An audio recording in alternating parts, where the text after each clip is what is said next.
Olá, eu sou Pete. Sejam muito bem-vindos ao The History Channel.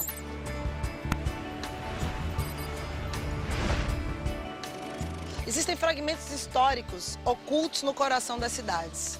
São relatos escondidos que dormem diante dos olhos. Nas ruas, nas esquinas, nas praças, nos monumentos urbanos. A cidade está sempre nos chamando, com suas histórias secretas na selva de cimento, que hoje nós vamos descobrir.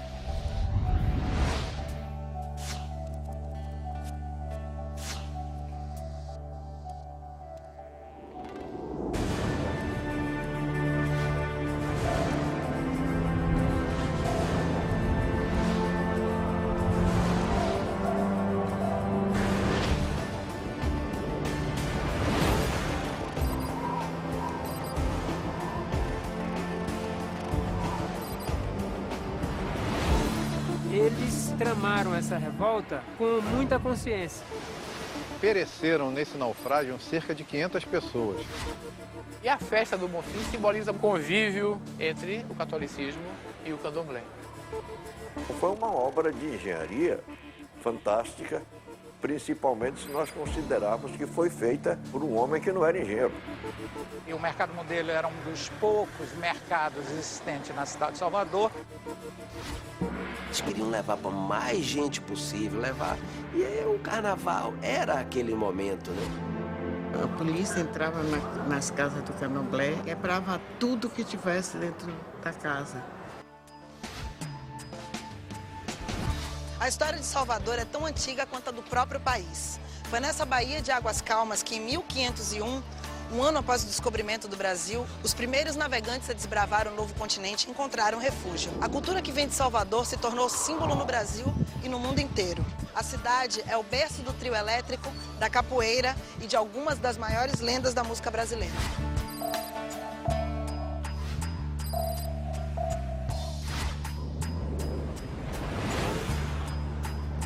Vamos começar o nosso percurso no Largo do Pelourinho. Foi em volta dessa praça que nasceu a cidade de Salvador. Mas foi só em 1807 que o local ganhou seu nome atual, graças a um instrumento de tortura erguido em plena praça pública. Estamos em Salvador, aqui é o centro histórico de Salvador e essa área é chamada de Pelourinho. É exatamente porque aqui ao lado, na praça, havia o Pelourinho, que era um tronco de pedra, uma coluna, onde os sentenciados eram acorrentados e eram supliciados. Nessa época, a maioria da população de Salvador era composta por escravos africanos e seus descendentes. Para manter o controle, a minoria branca usava a violência. Salvador era uma cidade das mais importantes. A sociedade se estruturava em torno da escravidão, mas havia uma camada muito grande também de pessoas ex-escravas e também negras ou mestiças. Portanto, seus pais, seus avós, seus bisavós tinham sido escravos. Enquanto muitos escravos eram torturados no Pelourinho, um grupo planejava nas ruas do centro o último e mais violento levante negro da história da Bahia, a Revolta dos Malês. Em janeiro de 1835, ocorreu a última, a mais radical e a mais destacada revolta africana na Bahia, que foi a Revolução dos Malês. A palavra malê vem da palavra imalê, que em Yorubá significa muçulmano. Por isso a palavra imalê, que se tornou malê, veio a ser a palavra que designava o africano muçulmano na Bahia dessa época. Então, através desses povos que eram escravos, chegaram aqui como muçulmano, como o Islã diz que todo mundo tem que levar a fé, a crença que você tem para qualquer lugar onde você está. Eles eram escravos, não importa para eles, eles chegaram com a fé dele e praticavam a fé islâmica aqui na Bahia. Eles eram escravos domésticos, eram escravos ganhadores, que eram escravos que eram enviados pelos senhores para ganhar, né, nas ruas. Eles carregavam cadeira de arruá, por exemplo, que era o principal meio de transporte de pessoas e, portanto, conheciam muito bem a geografia da cidade. A Revolta dos Malês foi a mais radical porque, diferentemente das outras revoltas, ela não buscava apenas sair da escravidão. Ela tinha um projeto político de instalar um Estado muçulmano na Bahia. Era uma rebelião que representava uma população que era alfabetizada, que escrevia e lia em árabe e que tinha laços muito estreitos com a expansão do Islã na África. Eles tramaram essa revolta com muita consciência. Faziam reuniões, não apenas para rezar, né? Não apenas para fazer as preces que todo muçulmano deve fazer cotidianamente, mas também para conspirar. Os malês escreviam seus planos em árabe, para que não pudessem ser interceptados pelos senhores brancos. Após meses planejando a revolta, eles reuniram 600 homens para tomar a cidade de Salvador. Havia os planos de que essa rebelião ocorreria durante a festa do Bonfim.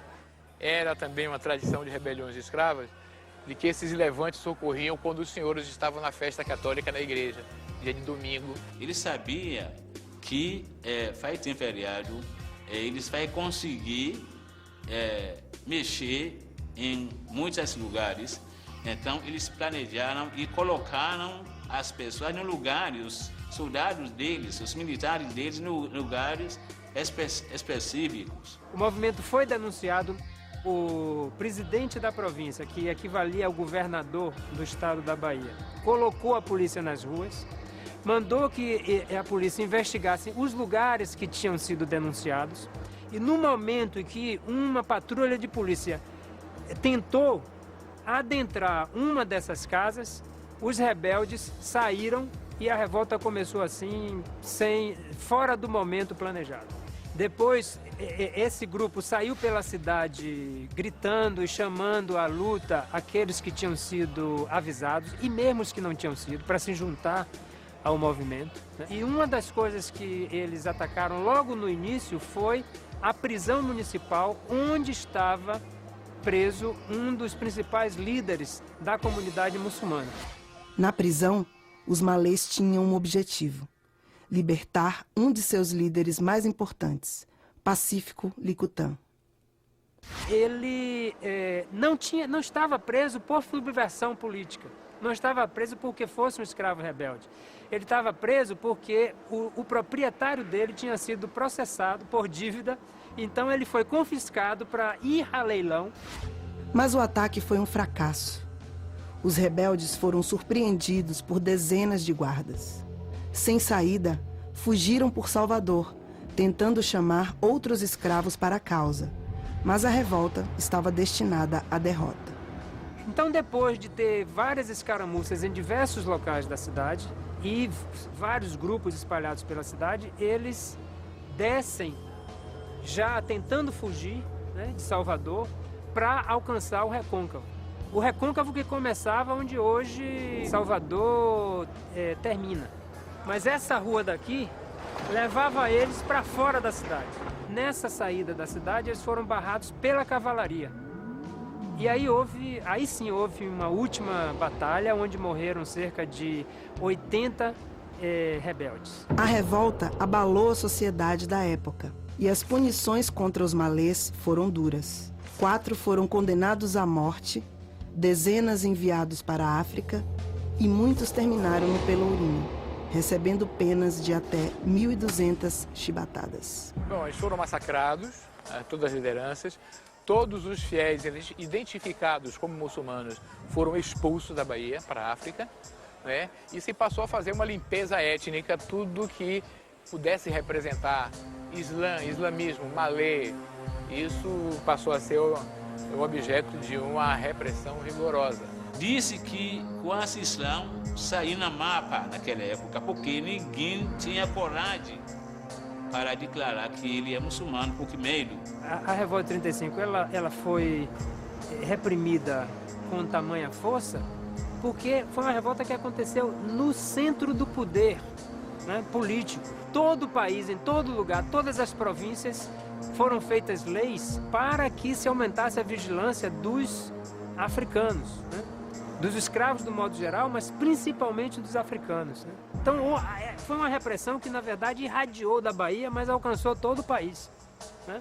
Por causa desse medo, essa coisa que é extraordinária. E um medo que foi aumentado pelo mistério das letras árabes. Até hoje, a revolta dos malês é lembrada como um dos mais importantes levantes de escravos da história do Brasil. Se os rebeldes africanos tivessem vencido, Salvador poderia ser uma cidade completamente diferente. Se a revolta de 1835 tivesse sucesso, eu acredito que nós teríamos uma sociedade onde a religião islâmica seria bem mais presente, mas também acredito que seria um Islã bem brasileiro. Imagina se a luta dos malês foi positiva, foi realizado como ele estava planejando. Aqui seria hoje como Estado Islâmico. A Bahia deveria ser assim, 365 mesquitas ao invés de 365 igrejas.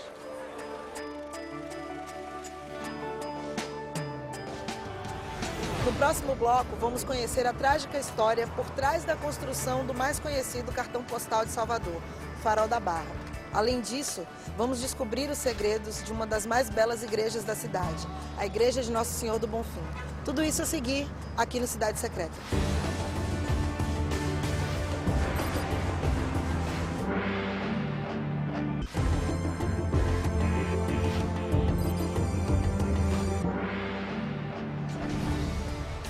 Estamos no mais belo cartão postal de Salvador, o Farol da Barra.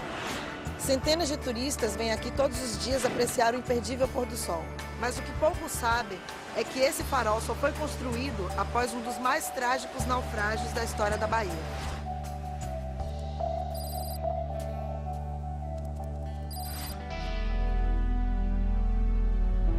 O Forte Santo Antônio da Barra está aqui na ponta de Santo Antônio, né? Mas inicialmente era conhecido como Ponta do Padrão.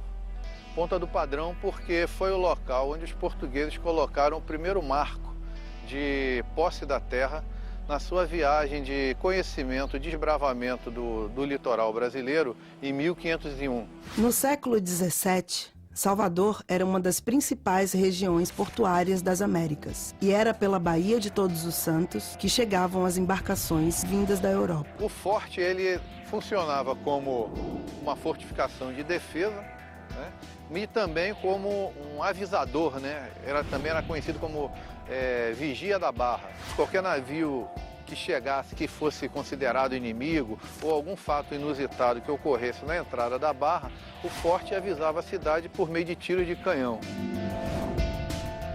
Mas, nessa época, não havia nenhum farol que ajudasse a navegação das imensas embarcações que chegavam à costa.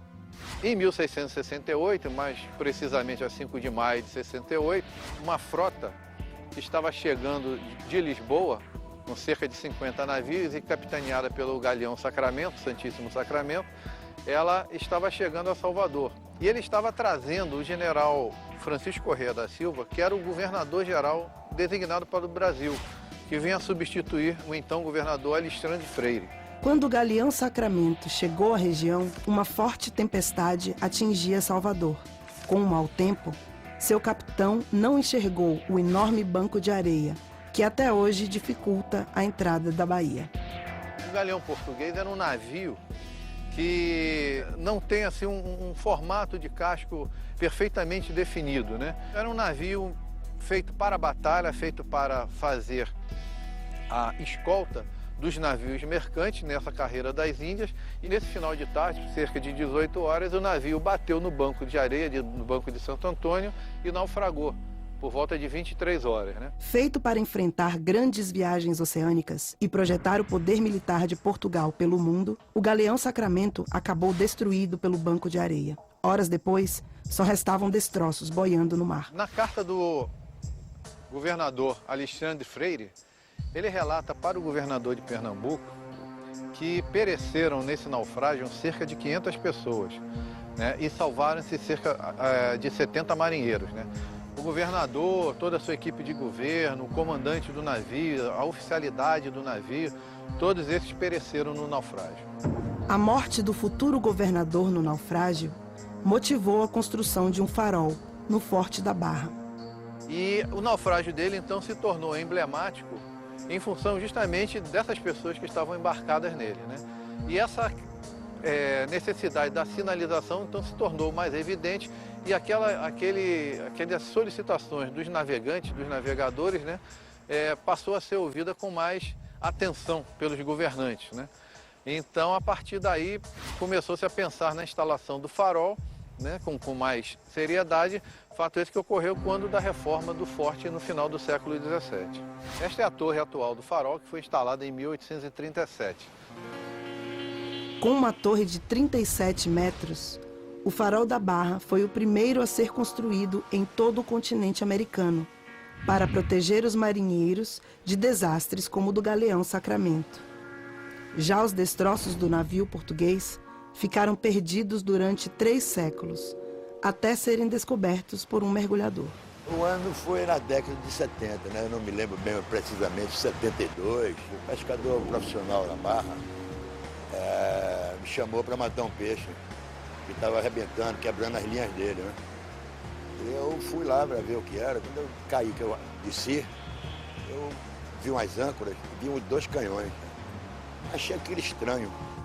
Ali, aos pés do Farol da Barra, estavam escondidos os restos do mais famoso e trágico naufrágio da história da Bahia. O tempo de mergulho era curto, 30 minutos, 28 minutos por dia que eu tinha que mergulhar.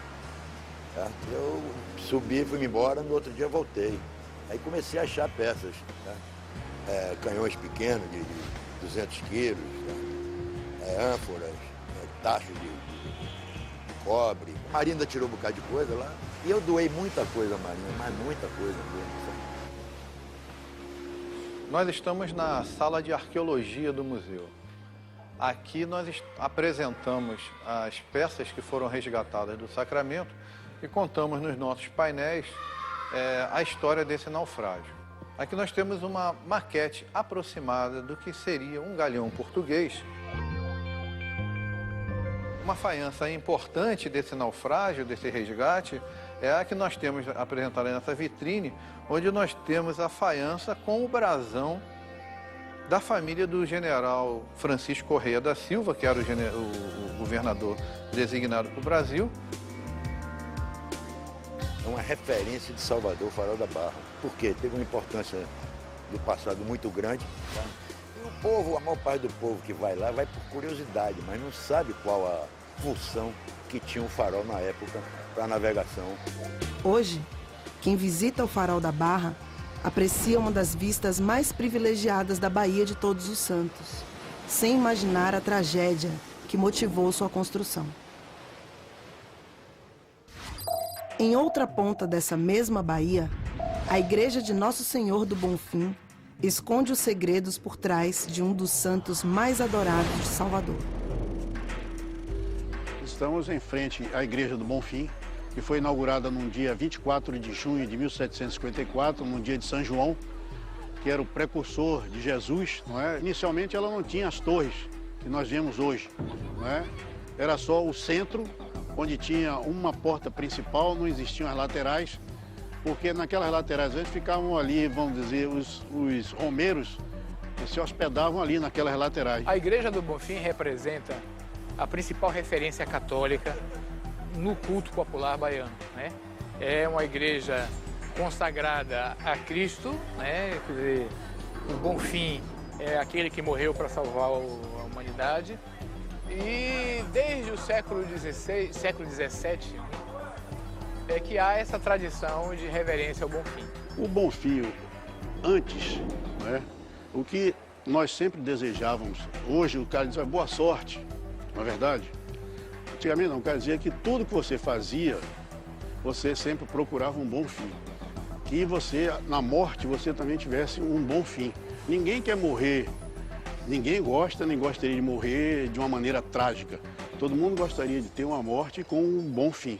É daí o nome, a palavra, o bom fim. Trazido pelos portugueses, o culto a Nosso Senhor do Bonfim é tão importante em Salvador que até hoje o souvenir mais popular da cidade é uma fitinha com o nome do santo e que moradores acreditam ter poderes místicos. Naquela oportunidade, as fitinhas hoje eram chamadas de medidas, que correspondiam à medida do braço direito do Senhor do Bonfim. Essas medidas foram criadas no sentido de angariar recursos. Então eles levavam essa fita com ele, como se fosse, vamos dizer, uma parte, vamos dizer, simbólica de Senhor do Bonfim. É como se o Senhor do Bonfim acompanhasse ele no dia a dia. A devoção dos baianos ao Senhor do Bonfim vai muito além da fitinha. Todo segundo domingo de janeiro, acontece nas escadas dessa igreja uma das mais bonitas festas de Salvador, a lavagem da igreja de Nosso Senhor do Bonfim. Mas poucos conhecem a verdadeira origem dessa comemoração. Como os escravos e os negros não podiam participar da festa católica no domingo, eles eram encarregados de fazer a limpeza da igreja na quinta-feira anterior. Então a lavagem do Bonfim é uma cerimônia de lavar, de limpar a igreja para a festa do domingo. Então, para a população negra e pobre que não podia participar da festa, eles faziam a sua festa na lavagem da igreja. Então, o que eles faziam? Eles ornamentavam, limpavam naquela época os catiçais que eram de madeira dourada, né? Faziam a limpeza, ornamentavam normalmente com angélicas, porque era uma flor que soltava um perfume, exalava um perfume muito forte. Mas depois, quando a devoção a Senhor do Bonfim foi se projetando, começou a trazer pessoas de diversos lugares daqui ao redor, vamos dizer, de Salvador. Não somente os negros participavam, mas também os brancos pobres.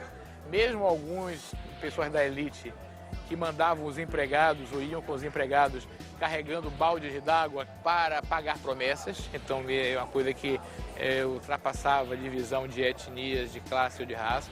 E começou a ser reprimida pela igreja porque o povo de Candomblé começou a participar da festa, ir paramentado, vestido de elorixá, vestido de roupas africanas, e passou a receber orixá dentro da igreja do Bonfim. A popularização da lavagem fez com que a festa fosse excluída do interior da igreja e transferida para as escadarias, onde acontece até hoje. A lavagem da igreja de Nosso Senhor do Bonfim é um dos exemplos mais importantes de como em Salvador a cultura dos escravos se mesclou com as crenças dos senhores portugueses. As mesmas pessoas que vão à igreja vão também ao candomblé, né? É isso que a gente chama de dupla pertença. É evidente que o contato cultural sempre produz modificações em um e em outro. Então, a festa do Bonfim, ela reúne na figura de Cristo crucificado, que é a figura maior do catolicismo, né? Que é muito semelhante nas suas funções com o Oxalá do candomblé, que é também aquele que criou o mundo, é aquele também que se veste de branco, é aquele que é a paz. Então se começou a associar no Bonfim o culto ao Oxalá, o culto a Cristo. E a festa do Bonfim simboliza muito isso, um convívio, uma convergência entre o catolicismo e o candomblé. A seguir no Cidade Secreta, vamos descobrir os segredos da construção de uma das obras mais ousadas de sua época, o elevador Lacerda. E vamos revelar também os mistérios de um dos principais pontos turísticos de Salvador, o Mercado Modelo, que foi misteriosamente incendiado 2 vezes.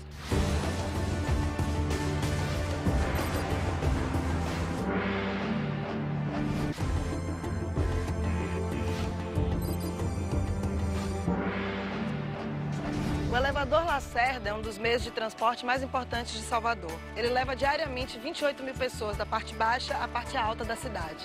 Mas poucos conhecem a história do homem visionário que gastou toda a sua fortuna para construir esse elevador.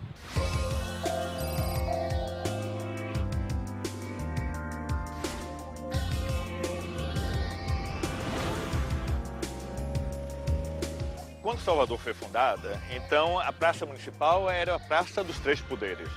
Era chamada Praça do Palácio ou Praça do Mercado e aqui embaixo o Porto. Então, para ligar o Porto com esta praça, com a cidade propriamente dita, que era murada, tinha que ter uma espécie de um guindaste, ou seja, um plano inclinado para mercadorias, não para pessoas. E as cargas que chegavam no porto eram puxadas para o alto através de uma rampa puxada por cordas. E eram os escravos que puxavam, enrolavam essa corda e os volumes eram transportados por cima da rampa até chegar lá em cima. O guindaste encurtava o caminho das mercadorias. Já a população precisava enfrentar diariamente as enormes ladeiras que ligam as duas partes da cidade. filho de uma das famílias mais ricas de Salvador, Antônio Lacerda, tinha uma solução para esse problema: construir um elevador de 70 metros de altura que perfurasse a rocha até a Cidade Baixa. Foi uma obra de engenharia fantástica, principalmente se nós considerarmos que foi feita por um homem que não era engenheiro. Ele contou com a ajuda do irmão. O irmão era engenheiro, mas ele não era. Ninguém acreditava que fosse possível. Naquele tempo não existia eletricidade. Naquela época, o maior elevador do mundo era o do Albert Hall, em Londres, com 47 metros de altura. Realizar um projeto desse tamanho no Brasil parecia impossível. Ignorando a opinião pública, em outubro de 1869, Antônio de Lacerda começou a construção de uma das obras mais ousadas de sua época: um elevador hidráulico perfurando o morro que dividia a população de Salvador. Então a rocha foi perfurada para que 2 cabines descessem por dentro da rocha até chegar ao nível do chão na Cidade Baixa. E lá, na Cidade Baixa, teve que ser construído um novo túnel para chegar até o ponto em que as cabines chegassem embaixo. Era um elevador hidráulico na base de injeção de água. Era um grande parafuso sustentando as cabines. Quando uma cabine descia, a outra subia. Era uma alternativa, obviamente. A obra demorou 4 anos para ficar pronta. E em dezembro de 1873, a sociedade baiana se reuniu em massa para assistir sua inauguração. O primeiro trajeto das cabines para considerar inaugurado, ele fez questão de descer, porque todo mundo tinha medo de que não desse certo. Então ele, para demonstrar que era seguro, ele entrou na cabine e fez o trajeto até lá embaixo, a Cidade Baixa, e depois subiu na cabine até a Cidade Alta. A notícia que se tem da época é que foi muito festejado, né? Que foi algo assim impactante, muito bem recebido pela população. Então o elevador Lacerda era um equipamento de conforto para a população. Mas, para conseguir que a obra fosse realizada, Antônio de Lacerda teve que usar sua própria fortuna. A grande dificuldade que teve o Antônio de Lacerda foi dinheiro, porque custou muito cara a obra. E o principal financiador da obra foi o pai dele, que tinha bastante dinheiro. Mas ele também, como herdeiro, teve que pedir ao pai o adiantamento sobre a herança que ele iria ter e empregou esse adiantamento da herança na construção. O que o elevador rendia não era o suficiente para resgatar todo o dinheiro que ele havia empregado na obra. O Antônio de Lacerda morreu pobre. Ele não teve lucro com o elevador, porque ele não era um homem de negócios. Ele era um utópico, era um grande idealista. Eu acho que ele se sentiria muito orgulhoso de ver que a obra dele sobreviveu. E está se perpetuando, porque já venceu mais de um século, ou seja, no mínimo 5 gerações da Bahia já se utilizaram desse equipamento e muito mais irão se utilizar. Antônio de Lacerda merecia muito mais do que o nome que se deu ao elevador, merecia uma estátua pela grandiosidade do seu pensamento e das suas ideias. Hoje, os moradores de Salvador gastam 5 centavos para chegar em poucos segundos até a Cidade Alta, sem imaginar que aqui está enterrada toda a fortuna de um dos homens mais visionários de sua época. Logo na saída do elevador Lacerda está um dos locais mais famosos de Salvador, o Mercado Modelo. Nós estamos no Mercado Modelo, é um dos principais pontos turísticos da cidade de Salvador. É o 3º monumento mais visto no Brasil, perdendo só para o Pão de Açúcar e o Cristo Redentor. Este prédio era uma antiga alfândega, a 3ª que a cidade teve. Mas antes dele, ao lado dele, existia um mercado que foi construído no começo do século XX, quando da realização das obras do porto. Era um mercado com uma estrutura metálica importada da França e que funcionou durante um período muito grande. Sofreu alguns incêndios, 3 pelo menos, e o Mercado Modelo era um dos poucos mercados existentes na cidade de Salvador e grande parte da população se abastecia nele. Mas, naturalmente, sujava e criava alguns incômodos para a população, de comerciantes, vizinhos e tudo mais. Em uma madrugada de agosto de 1969, um incêndio sem precedentes atingiu o prédio do Mercado Modelo de Salvador. As chamas eram tão altas que podiam ser vistas a quilômetros de distância. Mas, até hoje, permanece um mistério sobre esse acontecimento. Houve muitas suspeições. Primeiro porque havia necessidade de fazer uma ligação entre uma avenida de contorno que acabava de se fazer e a Avenida da França, que seguia o cais.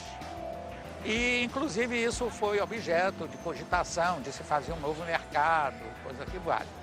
Aparentemente, houve uma série de fatores que resultaram nesse incêndio. Na época, o incêndio levantou suspeitas entre os comerciantes. A prefeitura, então, tentou usar um curto-circuito como justificativa para o acidente. Mas logo foi comprovado que as instalações elétricas tinham sido recentemente substituídas.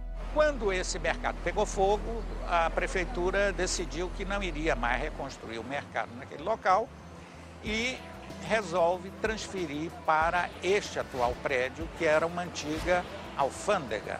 As autoridades, a prefeitura, o governo do estado e o governo federal se empenharam em recuperar o Mercado Modelo, já que o prédio foi completamente destruído e precisou ser derrubado. Então, se aproveitou o prédio da alfândega, esse que nós estamos agora. Ele já estava há 12 anos abandonado. Quando foi reaberto, o Mercado Modelo havia mudado completamente de função. Foi feita uma reforma de 2 anos para adaptar o prédio que por muitos anos serviu como alfândega para a cidade de Salvador a um centro comercial. A partir de 1971, o Mercado Modelo ele iria exclusivamente vender só lembranças da Bahia. Não iriam vender mais gêneros alimentícios, porque estava surgindo os supermercados, a Ceasa, que era um ponto de venda de frutas, legumes, produtos, gêneros alimentícios em geral. O novo prédio do Mercado Modelo tinha seus próprios mistérios. Túneis subterrâneos que até hoje levantam polêmicas entre restauradores e supersticiosos. Quando o prédio da alfândega ele foi construído, foi feito um armazém subterrâneo. Esse armazém era para armazenar vinhos e produtos perecíveis. Nós estamos no subsolo da antiga alfândega. Aqui, provavelmente, era onde se guardava, inclusive encontramos vestígios, vinhos e produtos perecíveis ao calor, não é? Muitos afirmam, muitos dizem que ali abrigava escravos e que eles ficavam ali até ser liberados para as fazendas no recôncavo baiano. E algumas pessoas, as pessoas mais antigas, dizem que à noite, os vigias, principalmente os vigias, houve coisas caindo dentro do mercado, correntes batendo na parede, batendo nas águas, nas escadas do subsolo.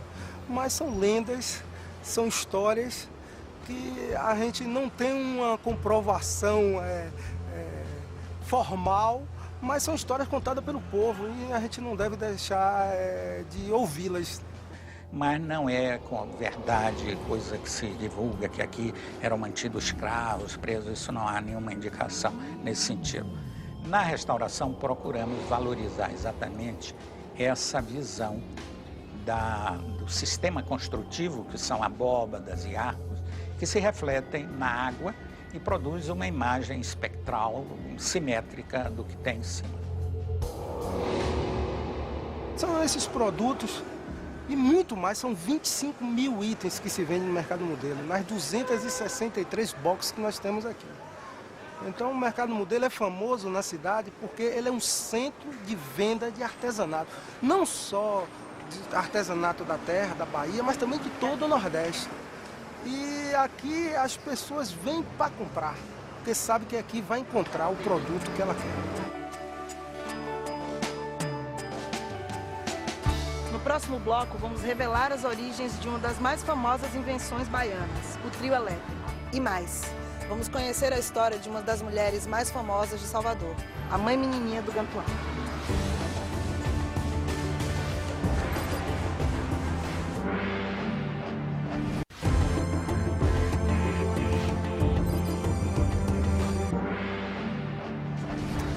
Essa praça homenageia Castro Alves, um dos mais importantes poetas de Salvador. Castro Alves escreveu: "A praça é do povo como o céu é do condor". Mas quem entregou essa praça aqui às multidões não foi o famoso poeta, e sim dois músicos, Dodô e Osmar.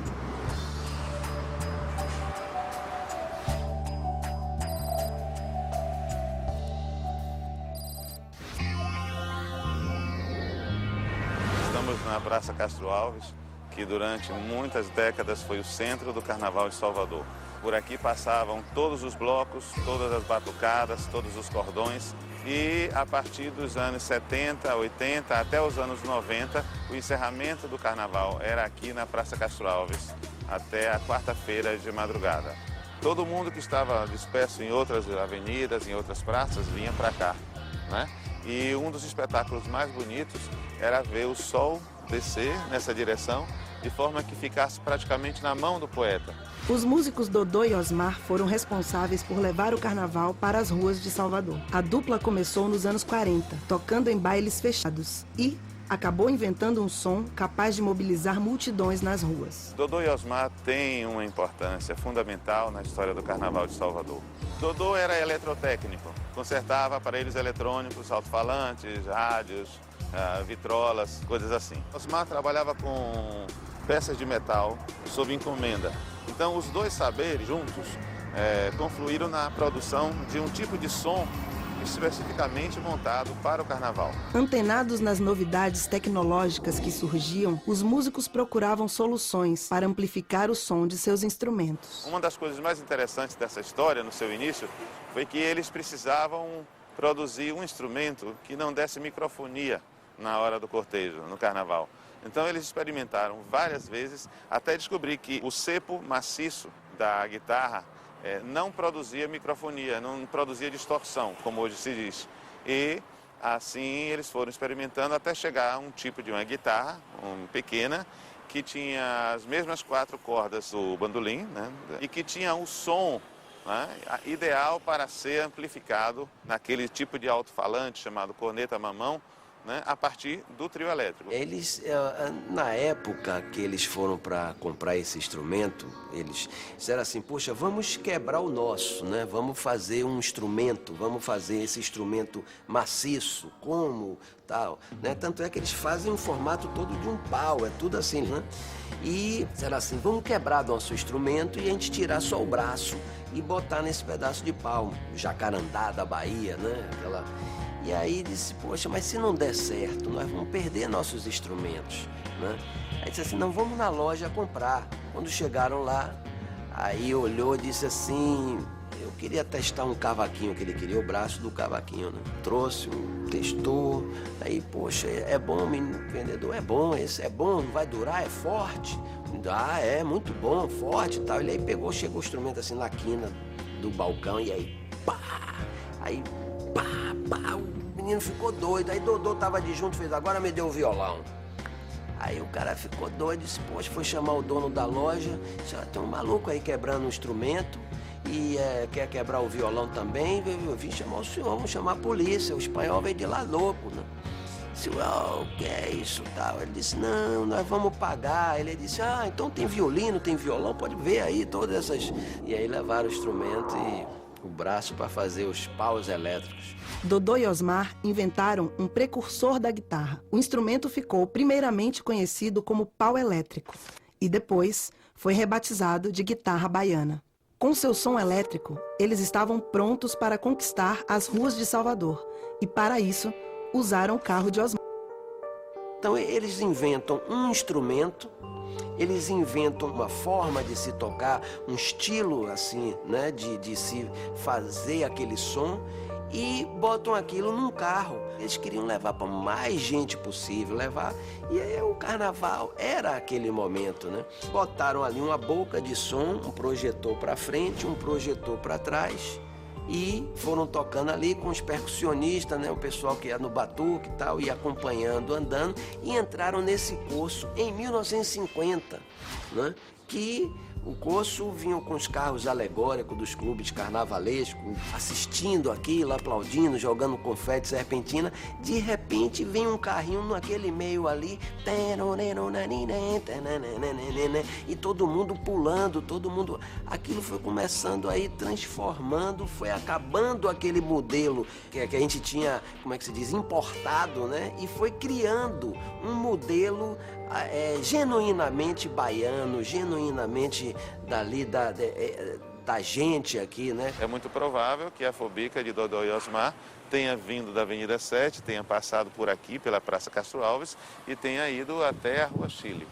Tem um momento muito interessante quando eles vão para a rua com esse carro e que eles vão andando e tá vindo de lá um clube carnavalesco desse, não tinha som, era só o desfile, né, de carro alegórico. E aí, quando a Fobica vem com aquele sonzinho das guitarrinhas tocando, aquela coisa, os cavalos começaram a empinar, começaram a derrubar os cavaleiros. E aí, meu pai dizendo, pô, para o carro, para. Ele disse assim, poxa, já quebrou embreagem, motor, freio, é o povo que tá empurrando, não tenho mais controle, só tô dirigindo. Em pouco tempo, a dupla decidiu trazer um terceiro integrante para a banda. Ficaram conhecidos como o Trio Elétrico. Aí, como eram 3 instrumentos aí agora, aí passou a ser o nome do grupo deles de Trio Elétrico. Então o nome era O Trio Elétrico. E eles ficaram a década de 50, a década de 60, conhecido como O Trio Elétrico. Ninguém sabia quem era Dodô e Osmar. O trio era todo instrumental. Toda a época do Dodô e Osmar, até 1973, era só instrumental. Por isso, essa identidade musical de Dodô e Osmar que influenciou, né, toda a música baiana. Hoje, o Carnaval de Salvador é considerado o maior carnaval de rua do mundo, com milhares de pessoas pulando atrás dos trios elétricos que cruzam a cidade. Dodô faleceu em 78, por aí, e Osmar continuou até 97, 98, comandando a banda. E hoje os filhos dele, né, Betinho, André, Haroldo, Armandinho, continuam aí trabalhando para levar o som deles para frente. Turistas do mundo inteiro vêm para Salvador pular o carnaval de trios elétricos, sem imaginar a história da invenção de Dodô e Osmar. Não muito longe daqui, o Terreiro do Gantuá guarda a história de um dos mais importantes ícones religiosos da cidade, Mãe Menininha. Mãe Menininha do Gantuá, né, uma referência tanto para os terreiros de candomblé da cidade de Salvador, como também terreiros de candomblé criados em outros lugares do Brasil. É muito o que se pensar, né? O que é que tinha Mãe Menininha que transformou, né, o candomblé numa coisa antes, uma coisa ruim, né, numa coisa boa, numa coisa importante. No Brasil, para as religiões de origem africana, nós temos o candomblé e também a umbanda. O candomblé foi criado ao longo do período colonial no Brasil, principalmente a partir do século XIX, aqui na cidade de Salvador, Bahia. Mãe Menininha era bisneta de Maria Júlia da Conceição Nazaré, uma escrava trazida da Nigéria que, em 1849, fundou um dos mais importantes terreiros de candomblé do Brasil, o Gantuá. E aos 28 anos, Menininha assumiu o comando do terreiro. Essa casa é uma casa que a sucessão é familiar. Então, muito cedo, ela teve a necessidade de ser a líder dessa casa, de ser a mãe dessa casa. E a vida dela foi dentro do Gantuá, ela nasceu e se criou dentro do Gantuá. Desde o início, Mãe Menininha se mostrou uma mulher de grande habilidade política, que, com o tempo, conseguiu trazer aliados para o terreiro, revertendo a perseguição ao candomblé em Salvador. A polícia entrava nas casas do candomblé a cavalo, quebrava tudo que tivesse dentro da casa. Era um desrespeito que ninguém pode nem imaginar que isso aconteceu.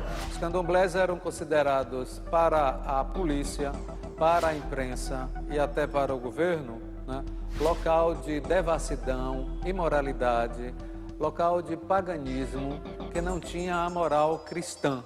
Ela mostrou que era o candomblé, ela abriu as portas, ela convidava as autoridades para viver.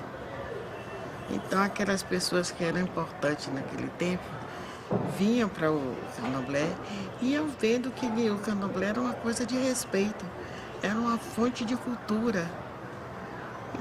Aí foi transformando.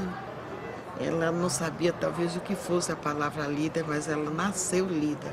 E foi comprovando que o candomblé era uma religião e não um antro de outras coisas. Ela foi uma pessoa especial. A menininha, ela sabia falar não quando precisava falar não. Ela sabia juntar pessoas de todas as classes sociais, porque ela tinha medida exata para o tratamento de cada uma pessoa.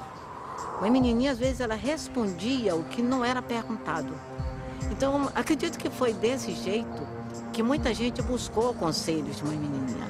Em 12 de agosto de 1986, aos 92 anos, Mãe Menininha morreu, deixando a cidade inteira em luto. Centenas de pessoas saíram às ruas para acompanhar seu cortejo fúnebre. A cidade reconheceu como eu jamais pensei que isso fosse acontecer. O comércio parou, tudo parou, escolas. Você vê escolas inteiras de lenço. E foi um itinerário enorme. Não teve uma rua que passasse que não tivesse as laterais todas de pessoas acenando, acompanhando. Foi uma multidão. Para o seu enterro, né, foram centenas de pessoas. Né? A cidade parou simbolicamente no sentido de imaginar que a Mãe Menininha do Gantuá faleceu e, portanto, falecia a sua maior referência mítica.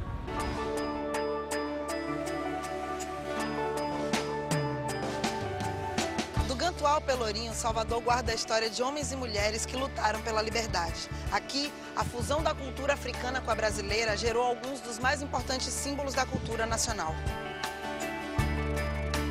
As histórias nos trazem de volta ao ponto de partida, aqui, onde tudo começou. Novos relatos desconhecidos esperam para ser descobertos. Lembrem, sempre há histórias secretas na selva de cimento. Eu sou Pete, para The History Channel. Obrigada pela companhia.